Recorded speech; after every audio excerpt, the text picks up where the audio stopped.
Step 1 is to chalk your tires before you raise your vehicle at all. Once you've got the tires chalked, go ahead and loosen the lug nuts on the wheel you're going to remove.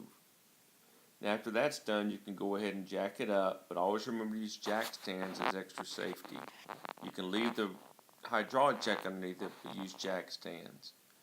Go ahead and place a drain pan underneath your differential cover, remove the bolts, loosen it, let it start draining. As it drains, go ahead and pull the wheel off, set it to the side. This should give it enough time for the fluid to go ahead and drain out and remove the cover. If you'll see here, there's a 5/16 bolt to remove, and then the pin will just slide right out. Once the pin's out, you can see what it looks like here. You'll be able to see just the end of the axle shaft sticking through. If you push it through in just a little bit further, there's a C-clip that holds it in place. Here you can see the C-clip coming off the axle shaft where I've pushed the axle shaft to my right, it being the left axle. Here the clip is out completely. Once that's out, you go ahead and look at replacing your seal while you're doing it. Now the seal on these is a little different on mine. It actually has an outer lip, which I didn't realize till I actually removed it.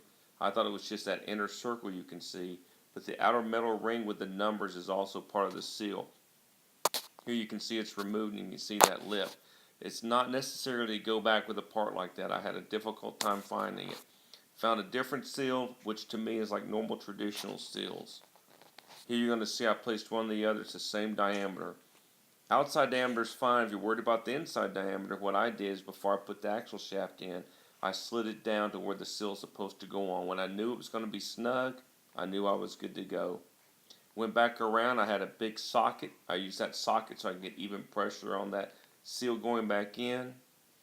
Went in very easily. Once the seal was back in, you slide the axle back in.